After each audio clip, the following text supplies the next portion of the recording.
احمد ایک بار پھر سے آپ کا خیر مقدم کریں گے. سینیٹر کامران مرتضیٰ صاحب نے ہمیں جوائن کیا ہے. مرتضیٰ صاحب thank you very much for your time. یہ بتائیے گا کہ پی ٹی آئی کا وفد مولانا سے ملاقات کے لیے آ رہا ہے اور آج یہ باہم قربتیں، اور مولانا بھی کہتے ہیں کہ جھگڑا جسموں سے نہیں ذہنوں سے تھا، تو یہ ذہن اب تسلیم کرنے لگ گیا ہے پی ٹی آئی کے ذہنوں کو جے یو آئی کا؟ میں درست طور پہ سمجھ نہیں پایا، مگر شاید جو میں اگر غلط نہیں ہوں تو آپ کا کہنا یہ ہے کہ پی ٹی آئی کے حوالے سے ہمارے کل تحفظات تھے، یقیناً ہمارے آج بھی تحفظات ہیں ان کے حوالے سے، اور اس الیکشن کے حوالے سے بھی ایون صوبہ خیبر پختونخوا میں تحفظات موجود ہیں، کیونکہ وہاں پہ اگر کوئی بینیفیشری ہیں تو وہ پی ٹی آئی ہے. اور آپ دیکھیں کہ دوسرے نمبر پہ جتنی بھی سیٹیں ہیں عام طور پہ اس میں جے یو آئی آ رہی ہے، اور اس میں 10 سیٹیں ایسی ہیں جس میں 100 کا فرق، 100 کے لگ بھگ کا فرق ہے، اور 20 سیٹیں ایسے جس میں 200 کے لگ بھگ کا فرق ہے. تو ظاہر ہے ہمارے تحفظات آج بھی ان کے اگینسٹ ہیں، اور نظریاتی طور پہ بھی ہمارے تحفظات موجود ہیں. مگر یہاں پہ اگر کوئی بات بنے گی، مجھے نہیں پتا کہ بنے گی یا نہیں بنے گی، مگر اگر کوئی بات بنے گی تو صرف الیکشن میں دھاندلی کے حوالے سے بنے گی، یا اس الیکشن میں جو کچھ ہوتا ہے اور جو نظام موجود ہے، جو الیکشن کو جس طرح سے جو ہے ریگ کیا جاتا ہے، جس طرح سے اس کو اپنی مرضی کے نتائج دیے جاتے ہیں، اس کے اوپر اگر کوئی بات کرنا چاہے تو ہمیں انکار نہیں ہے. اور دوست آ رہے ہیں، دوسری دفعہ آ رہے ہیں، تو گول میرا ذاتی دوست بھی ہے، بھائیوں جیسا ہے، اور اگر آ رہا ہے تو یقیناً جو ہے نا سر آنکھوں پہ. یہ فرمائیں کامران صاحب، یہ جو ریگنگ کا ایشو ہے یہ پارٹی ٹو پارٹی ہے کہ مثال کے طور پر جی ڈی اے کہتا ہے پیپلز پارٹی نے کی، آپ کا بھی یہی خیال ہے کہ یہ جو دھاندلی کے پی کے میں ہوئی یہ پی ٹی آئی نے کی، یا یہ الیکشن کمیشن کی ناکامی ہے، یا آروز نے منظم دھاندلی کی ہے؟ یہ مقدمہ بتائیں کہ مقدمہ کیا ہے، کہ مختلف سیاسی جماعتوں نے جہاں اس کا زور چلا دھاندلی کر کے نتائج بدل دیے، یا یہ فالٹ جو تھا وہ جو الیکشن کرانے والے لوگ تھے ان کا فالٹ تھا، یا ان کی کوئی منصوبہ تھا؟ دیکھیے اس میں یہ اس کی ملٹیپل ریزنز ہیں، ملٹیپل جو ہے نا یہاں پہ سوالات ہیں جس کو آنسر کرنا ہوگا. اس میں ایک تو یہ ہمارا ذاتی کلچر بھی یہ ہے کہ جب ہم الیکشن لڑ رہے ہوتے ہیں تو دونوں طرف سے لوگ دھاندلی کرنے کے لیے جو ہے نا وہ تیار ہوتے ہیں. آپ کو کوئی بھی ایسا ایماندار شخص نہیں ملے گا جو یہ کہے کہ جی میں الیکشن لڑوں گا اور اس میں دھاندلی نہیں کروں گا. ایک تو یہ ذاتی طور پہ ہوتا ہے، اور مگر وہ تھوڑی ہوتی ہے، وہ اتنی زیادہ نہیں ہوتی، اتنے بڑے پیمانے پہ نہیں ہوتی. اور ایک ایسی دھاندلی ہوتی ہے جس کو آپ ادارہ جاتی دھاندلی کہتے ہیں، سسٹمیٹک. اور وہ سسٹمیٹک جو ہے نا وہ کہ فلاں کو اتنی سیٹیں دے دی جائیں، فلاں کو اتنی سیٹیں دے دی جائیں، بھلے اس کے ووٹ نکلیں یا نہیں. ایون بعض جگہ پہ جو ہے نا مجھے یہ بھی کمپلینٹس آ رہی ہیں کہ کاؤنٹنگ نہیں ہوئی ہے، اور کاؤنٹنگ کے بغیر ایسے ایریاز خیبر پختونخوا میں موجود ہے، کاؤنٹنگ کے بغیر جو ہے نا وہ ٹھیک ہے فارم 45 جو ہے نا جاری کر دیتے ہیں. اور پھر ایسے بھی ہیں کہ جہاں پہ 45 میں اور 47 میں جو ہے نا وہ کوئی جو ہے نا وہ آپ جب اس کو دیکھیں گے، دونوں کو سامنے رکھیں گے تو آپ خود حیران ہو جائیں گے کہ جی 45 میں رزلٹ کچھ اور لکھا ہے، 47 میں کچھ اور لکھا ہے اسی پولنگ اسٹیشن کا. پھر بعض جگہ پہ جو ہے نا وہ اتنی بھی تکلیف کرتے ہیں کہ وہ اس کو جو ہے نا کاٹ کے جو پہلا رزلٹ لکھا ہے اس کو ہاتھ سے کاٹ لیا اور اس کے اوپر دوسرا رزلٹ لکھ لیا. تو اس طرح تو یہ جو دھاندلی ہے یہ ادارہ جاتی دھاندلی ہوتی ہے، یہ ذاتی طور پہ ممکن نہیں ہے. ادارہ جاتی دھاندلی کو جو ہے نا وہ درست کرنا ہوگا. کامران صاحب سوال یہ ہے کہ آپ نے کہا کہ 10 حلقے ایسے ہیں کہ جہاں 200 ووٹس کا فرق ہے، اور کچھ 20 ایسے ہیں کہ جہاں شاید 1000 ووٹس کا فرق ہے. کے پی کے میں آپ کے ساتھ دھاندلی ہوئی اور اس سے جو بینیفیشری ہے وہ پی ٹی آئی ہے. اب اسی کے ساتھ اگر آپ کے معاملات آگے بڑھتے ہیں تو بینیفیشری کے ساتھ مل کے آپ دھاندلی کے خلاف جو جد و جہد کرنا چاہ رہے ہیں یا حکومت سازی کرنا چاہ رہے ہیں، اس کی منطق کیا ہے؟ ایک بات تو آپ کو کلیئر کر دوں کہ حکومت سازی ہم کہیں پہ نہیں کرنے جا رہے، اس کو ہم آؤٹ رائٹلی ریجیکٹ کر چکے ہیں. تو یہ جو ہے یہاں پہ کلیئرٹی آ گئی کہ ہم کسی کے ساتھ بھی، نون لیگ کے دوستوں کے ساتھ بھی یا باقی دوسرے دوستوں کے ساتھ بھی مل کے حکومت سازی کرنا نہیں چاہ رہے. بلوچستان میں ہماری خاصی جو ہے نا وہ اسٹرینتھ ہے، اس کے باوجود جو ہے نا تھوڑی سی میں اس میں وضاحت چاہوں گا معذرت کے ساتھ کہ بلوچستان میں بھی آپ حکومت سازی نہیں کر رہے؟ جی میں اسی پہ آ گیا تھا کہ بلوچستان میں بھی ہم اس امکان کو رد کرتے ہیں. تو پورے پاکستان میں ہم کسی حکومت سازی کا حصہ نہیں ہیں.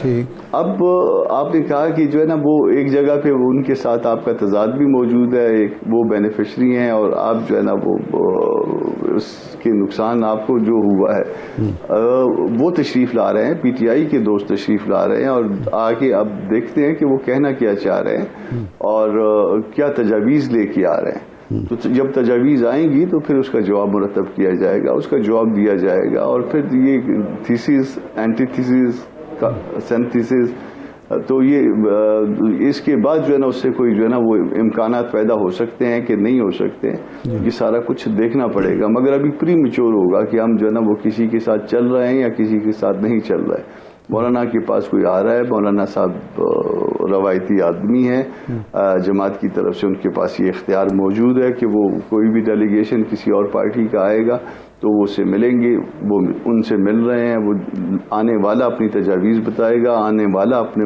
معاملات بتائے گا. جواب میں جو ہے نا جو کچھ بھی ان کو بتایا جائے گا وہ پارٹی کی طرف سے بعد میں بتایا جائے گا. اسی طرح سے چند دن پہلے آپ کو یاد ہوگا کہ شہباز شریف صاحب تشریف لائے تھے, ہماری عملہ کا اجلاس جاری تھا, ان کو کہا گیا تھا کہ ہم جو ہے عملہ سے پوچھ کے بتائیں گے.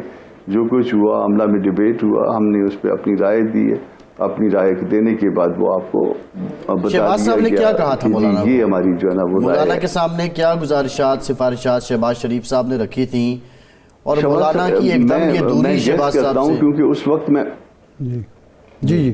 میں گیس کرتا ہوں کیونکہ اس وقت میں موجود نہیں تھا کہ انہوں نے تجاویز جو ہے نا حکومت میں آنے کے لیے دی ہوں گی, جس کو مولانا صاحب نے کہا تھا کہ میں عملہ کا اجلاس چل رہا ہے, عملہ سے پوچھ کے پھر میں آپ کو جواب دوں گا. تو عملہ سے پوچھا گیا, یہ سامنے رکھا گیا کہ آپ حکومت میں چلنا چاہتے ہیں یا نہیں چلنا چاہتے, مگر حکومت میں چلنے کے لیے کوئی ایک دوست بھی جو ہے عملہ میں سے تیار نہیں تھا. یہ میں آپ کو ریکارڈ پہ آپ کے لانا چاہ رہا ہوں کہ ہوتا ہے نا کہ یہاں پہ جو ہے تقسیم شدہ جو ہے وہ اوپینین ہوتا ہے, یہاں پہ اوپینین بھی تقسیم شدہ نہیں تھا. یونانیمسلی جو ہے نا وہ عملہ نے یہ ریزولو کیا کہ نہیں, ہم نہیں چلنے کے لیے تیار, اس طرح کے معاملات کو لے کے اس طرح کے نظام کے تحت جو ہے نا ہم آگے نہیں بڑھ سکتے. اچھا یہ فرمائیں کہ 18 میں مولانا چاہتے تھے کہ اسمبلیوں میں نہ جایا جائے, پارلیمنٹ کا رخ نہ کیا جائے, دھاندلی زدہ ہے. اب مولانا فرما رہے ہیں کہ یہ اس سے بھی زیادہ دھاندلی ہوئی ہے, اس سے زیادہ خراب معاملہ ہوا ہے, اسمبلی میں آپ جا رہے ہیں, تو آپ چاہتے ہیں کہ یہ اسمبلی چلے, اور ساتھ ہی ساتھ احتجاج کی بات بھی مولانا نے کر دی کہ اب فیصلے ایوان میں نہیں میدان میں ہوں گے. تو ایسی صورت میں پھر پارلیمنٹ کیسے چلے گی, اور پارلیمنٹ میں جانے کا فائدہ کیا ہوگا جب فیصلے آپ نے میدان میں کرنے ہیں؟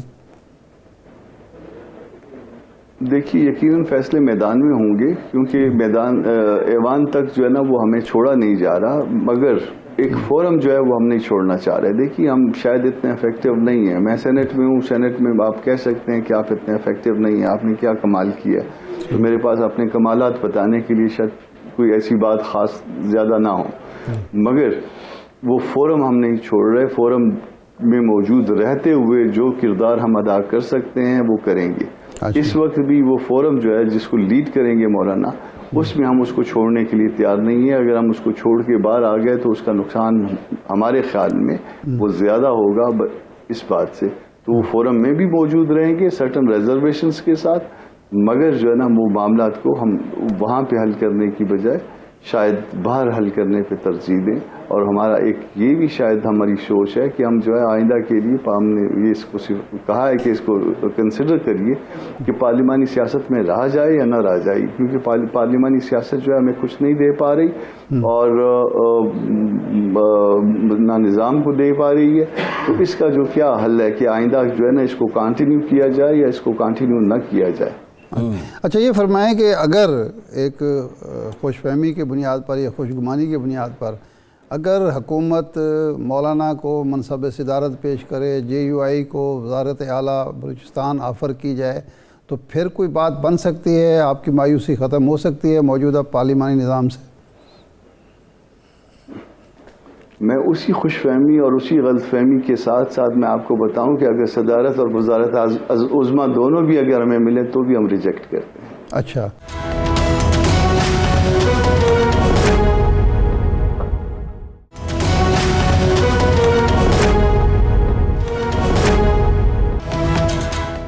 بریک کے بعد ایک بار پھر سے آپ کا خیر مقدم کرتے ہیں. ارشاد صاحب، پی ٹی آئی کا وفد مولانا کے پاس اور اب یہ ملاقات ہو رہی ہے، اور ایک بڑی سگنیفیکنٹ بات ہے جو کامران مرتضیٰ صاحب نے کی کہ یہ دوسری بار یہ وفد آ رہا ہے. دیٹ مینس کہ چینل تو کوئی نہ کوئی ایکٹیو مولانا کا تھا آبویسلی.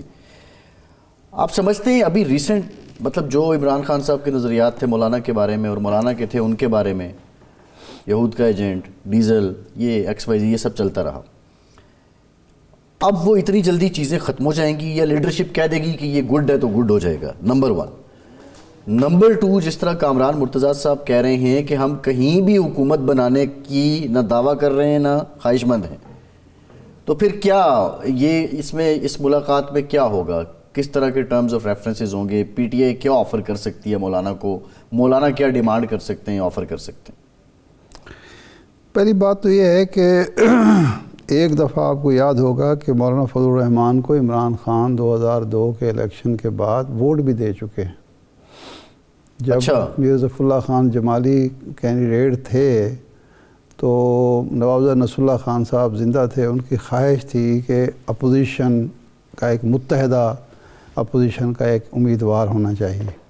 تو یہ اپوزیشن لیڈر بنے تھے. میں عرض کرتا ہوں، لیکن پیپلز پارٹی جو تھی اس نے کہا جی ہم تو اپنا امیدوار کھڑا کر اعتزاز حسن صاحب کو کھڑا کر دیا گیا. نہیں، امین فہیم صاحب. تو اس وقت پھر مولانا فضل الرحمان صاحب کو کھڑا کیا تھا ایم ایم اے نے اور دوسری جماعتوں نے ملا کے. تو اس وقت پھر عمران خان صاحب نے ووٹ بھی دیا تھا.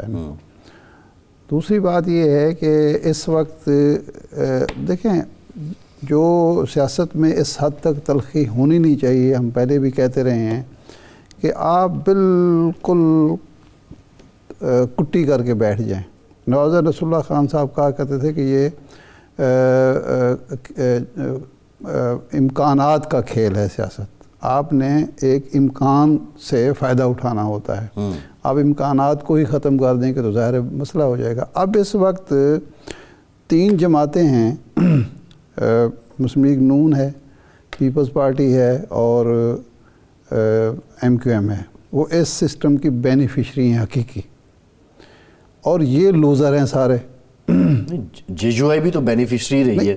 اس وقت جو یہ الیکشن ہوا ہے، سسٹم کے بجائے میں الیکشن کا لفظ کہہ دیتا ہوں، الیکشن کی بینیفیشری ہیں 3 جماعتیں جی، اور لوزر ہیں جے یو آئی ہے، جماعت اسلامی ہے، پی ٹی آئی ہے، اختر مینگل صاحب ہیں اور محمود خان اچکزئی ہیں اور جماعتیں ہیں. اس کے پاس اکثریت ہے نا ایک صوبے میں، اس کے پاس اکثریت صوبے میں موجود ہے، لیکن مرکز میں بھی وہ سب سے زیادہ ووٹ لینے کے باوجود وہ حکومت بنانے کی پوزیشن میں نہیں ہے. اور وہ یہ سمجھتے ہیں نون لیگ بھی نہیں ہے، پیپلز پارٹی بھی نہیں ہے. اس میں فرق ہے نا. وہ یہ ہے کہ نون لیگ اور پیپلز پارٹی نون لیگ کو کندھا دینے کے لیے تیار ہے. یہ پی ٹی آئی والے ان کا کندھا لینے کے لیے تیار نہیں ہیں. وہ سمجھتے ہیں کہ یہ جو کچھ ہوا ہے اس کے وہ تینوں بینیفیشری ہیں اور ہم سارے جو ہے نا. بلاول صاحب نے تو کیٹیگوریکلی کل کہا، اپنی پریس کانفرنس میں پرسوں کہا کہ پی ٹی آئی نے جب انکار کر دیا تو ہم نون لیگ کو تب کندھا دے رہے ہیں. میں وہی عرض کر رہا ہوں، بظاہر یوں لگ رہا ہے کہ پی ٹی آئی نے یہ فیصلہ کر لیا، اگرچہ کہا نہیں، اگرچہ امیدوار نامزد کر دیا، لیکن یہ فیصلہ کر لیا کہ مرکز میں ہم نے بیٹھنا اپوزیشن میں ہے. تو پھر اپوزیشن میں اگر بیٹھنا ہے تو پھر اپوزیشن کی جماعتوں کو اکٹھا کیا جائے جی، اور وہ سیاست ہوگی کہ ایوان اور میدان اکٹھے. وہ جو مولانا کی اصطلاح ہے نا، ایوان اور مولانا بات پتہ کی کرتے ہیں. تو اب ایوان اور میدان اگر اکٹھے چلانے ہیں یا میدان اور ایوان میں مقابلہ کرنا ہے ان تینوں کا جن کو بینیفیشری کہا جا رہا ہے، تو پھر اس کے لیے یہ ایک فطری اتحاد بن جاتا ہے. اگرچہ ہے غیر فطری، لیکن جو نوابزادہ صاحب کی تھیوری تھی، نوابزادہ نصر اللہ خان صاحب کی، اس کے مطابق یہ ایک فطری اتحاد بنتا ہے کہ جی آپ کو بھی احساس محرومی ہے، مجھے بھی احساس محرومی ہے، آپ کے ساتھ بھی زیادتی ہوئی ہے، میرے ساتھ بھی زیادتی ہے، اور زیادتی کے جو کرنے والے ہیں وہ تینوں کے اکٹھے ہیں. وہ مسلم لیگ نون کو قرار دے رہے ہیں، پیپلز پارٹی کو قرار دے رہے ہیں، کراچی میں ایم کیو ایم کو قرار دیا جا رہا ہے. تو اس لیے اب جب مخالفین جو ہیں مشترکہ ہیں اور جو زیادتی ہے وہ بھی مشترکہ ہے تو پھر ظاہر ہے یہی کام بنتا ہے. لیکن یہ ضروری نہیں کہ یہ آج کی میٹنگ جو ہے یقیناً اس پر کام کیا گیا ہوگا. یہ ایسے نہیں ہوا ہوگا کہ جی انہوں نے فون کیا، انہوں نے کہا جی آ جائیں. کامران صاحب بات کر گئی، یہ دوسری ملاقات. صاحب امپورٹنٹ بات مجھے بتائیں، مولانا ہارڈ بارگینر ہیں، آپ نے پہلے بھی کہا. بالکل، اس میں کوئی شک نہیں. پی ٹی آئی ہو سکتا ہے کہ میٹنگ کر رہی اور وہ مولانا کو سنجیدہ ہو ساتھ ملانے میں، اور فطری طور پہ دیکھا جائے تو مولانا کا جو کام تھا سیاست کا وہ بانی پی ٹی آئی نے ٹھیک ٹھاک ختم کر دیا تھا. جو ان کا مکتبہ فکر ہے اس کے بڑے لوگ پی ٹی آئی میں ساتھ آ چکے تھے. ہاں، شیرانی صاحب، شجاع الملک صاحب، کئی لوگ جو ہیں. اس کے علاوہ عوام بھی جو کے پی کے میں ڈومیننٹ مکتبہ فکر ہے وہ لوگ آ چکے تھے بانی پی ٹی آئی کے ساتھ. لیکن میرا سوال آپ سے یہ ہے، ذرا مجھے سمجھا دیں، مجھے سمجھ نہیں آ رہی. عمر ایوب صاحب وزیر اعظم نامزد، مولانا فضل الرحمان سے اتحاد کر کے بھی وہ وزیر اعظم نہیں بن سکتے، نمبر 1. شہباز شریف صاحب وزیر اعظم نامزد، پیپلز پارٹی کی مدد کے بغیر وہ وزیر اعظم نہیں بن سکتے. پیپلز پارٹی کہہ رہی ہیں ہم ان کو مدد کریں گے. عرفان صدیقی صاحب نے حقیقی بات کی کہ کرسی میں بٹھا کے کرسی کھینچ لی جائے گی. یہ ساری ابھی تک ایک کھچڑی ہے. اس میں بہت بڑا چنک وہ ہے جو لوگوں نے اپنا فیصلہ کرنا ہے کہ ہم نے کس طرف جانا ہے. لازمی تو نہیں ہے کہ سارے کے سارے پی ٹی آئی کے ساتھ انٹیکٹ بھی رہیں گے. اس ساری کھچڑی میں یہ جو ملاقات ہے یہ کہیں مولانا اس کی بیس پہ بارگین تو نہیں کریں گے کہ پی ٹی آئی بھی مجھے کہہ رہی ہے؟ یہ تو دیکھیں، جو مولانا کے مخالفین ہیں وہ تو یہی کہیں گے کہ وہ اپنا وزن بڑھانے کے لیے، اپنی بارگیننگ پوزیشن مضبوط کرنے کے لیے کر رہے ہیں. لیکن ہم بدگمانی سے کیوں کام لیں؟ سیاستدان ہیں، ملتے ہیں، اور سیاستدانوں کو یہ حق حاصل ہے کہ وہ اب اقتدار کی سیاست کر رہے ہیں. یہ سارے کے سارے پاور پالیٹکس میں ہیں. تو پاور پالیٹکس میں تو پھر بارگیننگ ہوتی ہے، ہارڈ بارگیننگ ہوتی ہے، اور بارگیننگ کا مقصد سیاسی مفاد ہی حاصل کرنا ہوتا ہے نا. اب اصل میں جو سیاسی جماعتیں ہیں جن کو عوام کے موڈ کا صحیح اندازہ ہو گیا ہے وہ دور رہنا چاہتی ہیں حکومت سے. ان کو یہ اندازہ ہو گیا ہے، خواہ وہ زرداری صاحب ہوں، سوائے ایم کیو ایم کے سب کو اندازہ ہو گیا ہے کہ 16 ماہ کا تلخ تجربہ اور عوام کا موڈ، اب جتنا کوئی ڈسٹینس کرے گا مسلم لیگ نون سے یا حکومت سے وہ فائدے میں رہے گا. تو وہ سیاست بدل گئی ہے ارشاد صاحب، اس حد تک بدل گئی ہے کہ اس دفعہ عوام نے یہ پہلے کبھی نہیں ہوا. اس دفعہ عوام آگے آگے تھے اور سیاستدان پیچھے پیچھے تھے. پہلے سیاستدان آگے ہوتے تھے، عوام ان کے پیچھے ہوتے تھے. صحیح. اس دفعہ، اور اس کا ثبوت یہ ہے کہ اس دفعہ آپ کو درجنوں کینڈیڈیٹ ایسے ملیں گے جن کا اپنی جیب سے بہت پیسہ کم خرچ ہوا ہے. اس لیے کھمبے کی اصطلاح استعمال کر سکتے ہیں کہ کھمبا نہ کریں، وہ نہ کریں، وہ پہلے بھی، لیکن انون لوگ جیتے ہیں. یعنی یہ کبھی نہیں ہوا کہ لوگ جو ہیں، ووٹر جو ہے وہ لوگوں کو بجائے اس کے کہ وہ تو خود مانگتا تھا کہ جی ہم آپ کیا دیں گے، یا مطلب حمایت کے لیے وہ قیمت مانگتا تھا. ضروری نہیں وہ پیسے مانگتا ہو. ہاں جی ٹھیک ہے، ہمارا اتنا ووٹ ہے، آپ ہمارے گھر آئیں گے، منت سماجت کریں گے، آگے چل کے ہمارے کام کریں گے، ہمارے مقدمات میں ہماری مدد کریں گے سارے. اس دفعہ یہ ہوا ہے کہ نہیں، عوام نے کہا کہ جی ہمیں نہیں چاہیے کچھ، صرف یہ ہے کہ آپ ایمانداری سے اپنے نظرے کے ساتھ کھڑے رہیں. یہ ایک تبدیلی ہے، اور اس تبدیلی کو لوٹا کریسی کے لیے یا ضمیر فروشی کے لیے ہارس ٹریڈنگ کے ذریعے تبدیل کر کے آپ بیسیکلی ایک کلچر میں جو تبدیلی ہے، ریفارمیشن جو ہوئی ہے، جو الیکشن میں ہونی چاہیے، اس کو تبدیل کر کے آپ نقصان پہنچائیں گے جمہوریت کو. ایک تو یہ تبدیلی آئی. دوسری تبدیلی یہ آئی ہے کہ جو حکومت بنا رہے ہیں وہ اپوزیشن میں بیٹھنے والوں سے خوف زدہ ہیں. یعنی پہلے صرف اپوزیشن شہباز شریف صاحب کو چھوڑ کے وہ ایکسائٹڈ لگتے ہیں. نہیں ہاں شہباز شریف صاحب دیکھیں, نواز شریف صاحب لگتے ہیں پریشان. نہیں شہباز شریف صاحب دیکھیں نا 16 ماہ کا تجربہ ہے, ہر ان کا جو اتحاد ہے وہ گلہ کر رہا ہے, اور شہباز شریف صاحب کو یہ گلہ ہے کہ جناب یہ تو اپنی سیاست کر رہے تھے, بھگت میں رہا تھا میری جماعت. ارشاد صاحب 100 منسٹر, ارشاد صاحب 100 منسٹر تھا, 100 کی کیبنٹ تھی, یعنی نواز ارشاد سب نے منسٹر لی. معاون خصوصی مشیر سارا ملا کے نا, ویسے تو وہ اکارڈنگ ٹو لا ہی ہوتا ہے نا, 5 مشیران اور جی 50 کے قریب منسٹرز تو ہو سکتے ہیں. بالکل ٹھیک ہے ارشاد صاحب, پروگرام کا ٹائم ختم ہو گیا, بہت شکریہ آپ کا. آج کے پروگرام سے اتنا ہی, اجازت دیجیے.